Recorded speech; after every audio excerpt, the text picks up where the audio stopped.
Good morning, everybody. First of all, before we get started, I think John and his team deserve a very big round of applause. Looks great, John. Right, I think if we can get the Slido poll up first, it's the cornerstone to the rest of the presentation.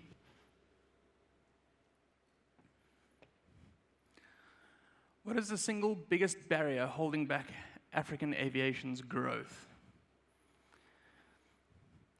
Now, I am cognizant that I am the warm-up act for the rest of the panels that will take place here today. So I'll try not to steal their thunder, but I'm going to give you the overview of the land.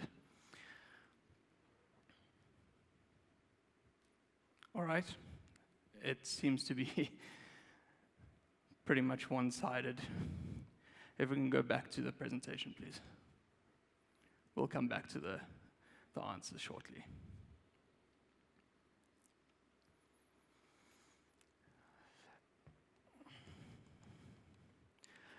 There's 6 questions that our team, over the past couple of months, have identified.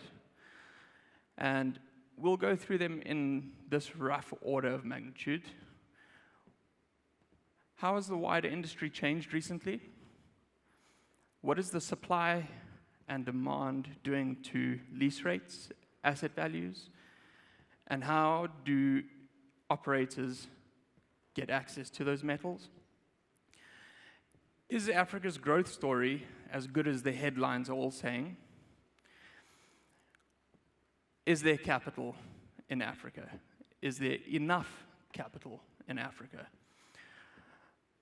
What do financiers look for? What do lessors look for? And last but not least, the road ahead. What does that look like for African aviation? The global backdrop. Let's be honest, Africa does not operate in its own vacuum. The deals that get done on the global stage set the scene for what gets done in the region. Let's set the scene.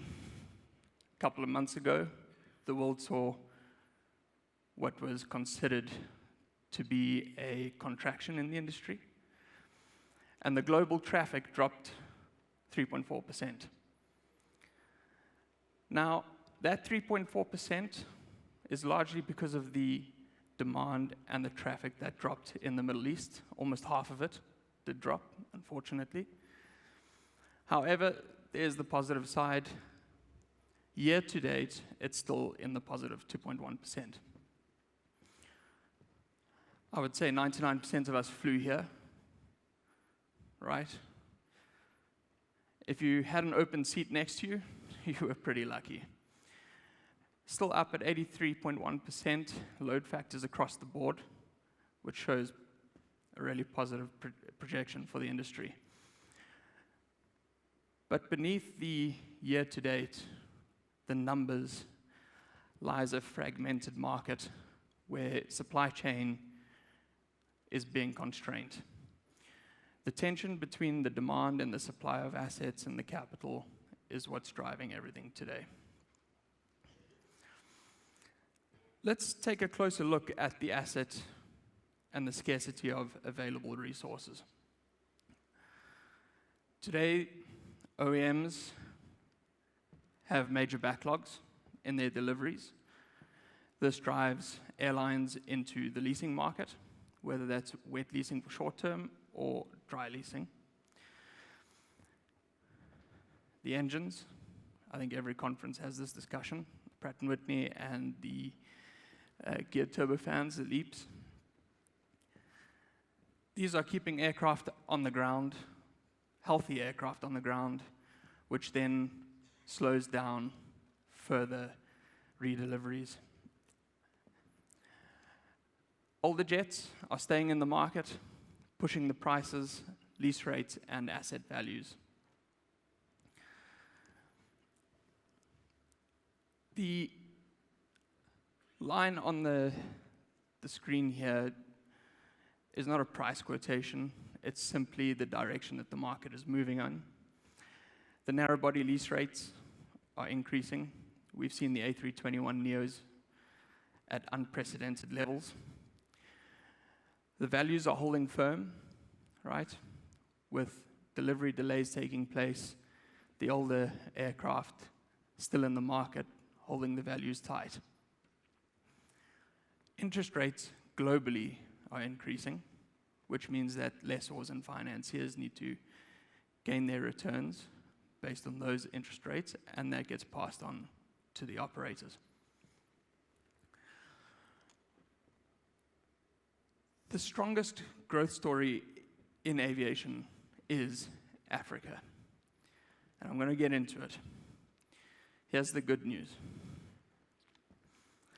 You remember that negative 3.4% in April, global traffic? Africa was one of the only regions in the world to still have a positive traffic at 2.8%.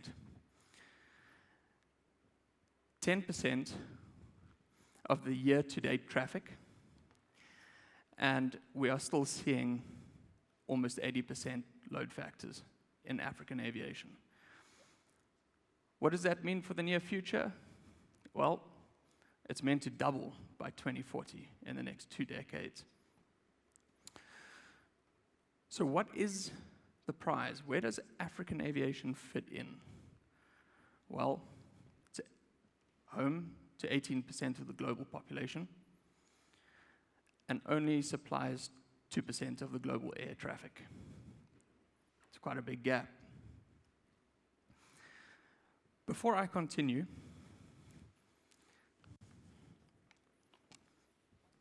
I have a prize, and it's up for anybody in the room. I'll explain how you're going to get it. My advice is have a business card ready. Fastest growth, thinnest margins. Let me explain. The average net profit per passenger in Africa, and the key word there is average, $1.3 versus the global competitors at $7.90. The highest unit costs in Africa, unfortunately. Jet fuel costs compared to the global average, easily a third higher than African global operators' peers. Now, IATA, I'm going to steal their thunder a little bit here because this is one of their key points. Taxes, fees, and charges in Africa are some of the highest in the world. The numbers here actually don't do it justice. A third higher than our European counterparts, and that's Africa on average. There are some countries here where it's almost triple the price. So the question is there actually a shortage of capital in Africa with a $1.30 net profit margin per passenger? Let's go back to the slide, please, the answers of the slide.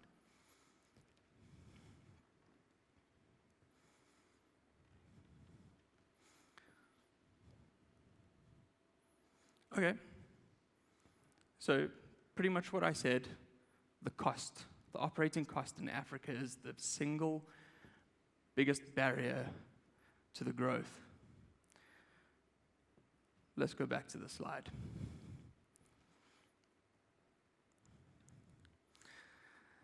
Now, my answer to the question I posed, is there enough capital in Africa with $1.30? Is yes, there is enough capital. You have to prepare yourself for it. Unfortunately, Africa is associated with the African risk premium, right? There are some companies, leasing companies, that will sell their assets into the market here, and African operators bear the brunt of a 25% additional cost.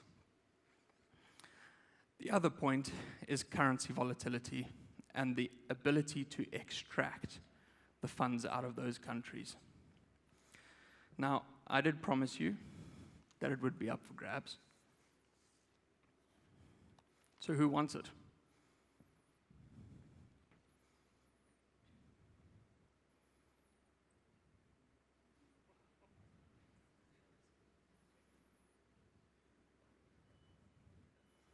That's the problem.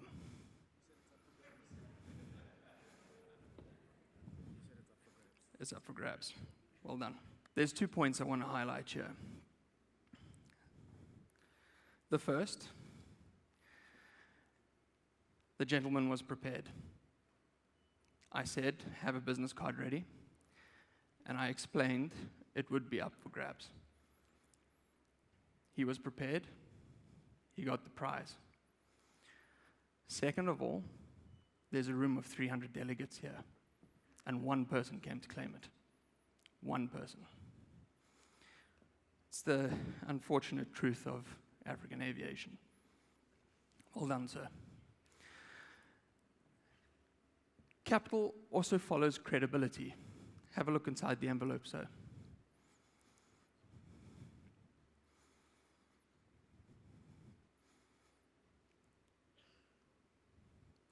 What do you see? Cash and my business card. Right? The relationship was there before he received the money. That is how African aviation financing and leasing works. Capital follows credibility. How do you prepare yourself for credibility? How do you position your operation for the financing, for the lease? How do you prepare? It starts in the bigger market. The Cape Town Convention is one of the biggest treaties that provides a financier, lessor, any asset owner, the de-risked perception in a country so that they can repossess their asset when things go wrong. I've highlighted Nigeria. It's the fastest growing platform, I think, that there is at the moment. And they are only at 75% compliance to the Cape Town Convention. That just shows one thing. People are becoming comfortable because there is one structural reform in place. Open skies. Guys, this is your ticket to demand. It opens up the market for you. It helps you access new markets. And then thinking out the box, right? New financing models, new structures to leases. It's been discussed. People are leasing airframes and engines separately instead of one combined agreement these days. Equity injections, external partners, Airlink, Qatar. The tag deal, named Deal of the Year. Simple financing. The simple story is, all of them were prepared for it. So, when you do business in Africa, what does it look like and how should you position your airline for it? There's 5 pillars. Audited financials and clean corporate structures. We've seen it time and time again. Transparency builds trust faster than any pitch deck. That's number 1. Number 2, your fleet needs to be aligned with your commercial objects. That means every aircraft needs to have a profitable growth and profitable plan.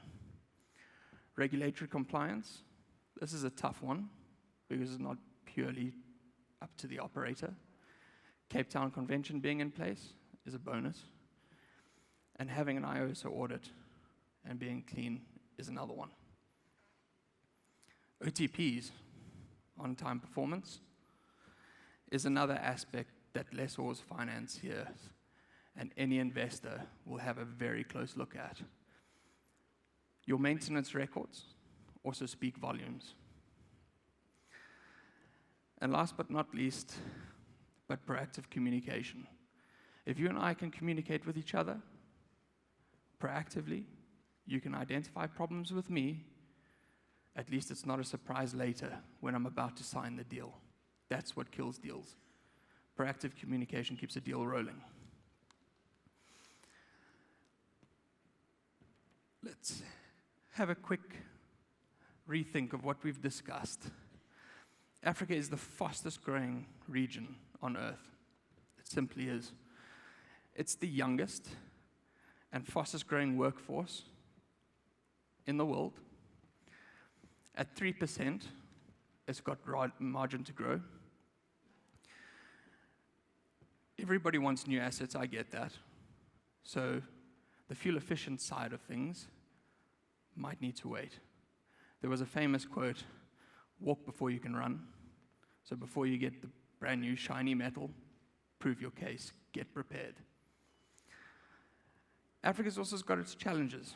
Razor thin margins. Guys, 1.3% versus your global average. $1.30 versus $7.90. As you guys all alluded to in the Slido, fuel, taxes, charges, operating costs in this region are extremely high. The risk premium, the African risk premium, is real. It is unfortunate, but if you can prepare yourself, you will come right. Currency volatility is another thing, and being able to extract your funds out of it is another.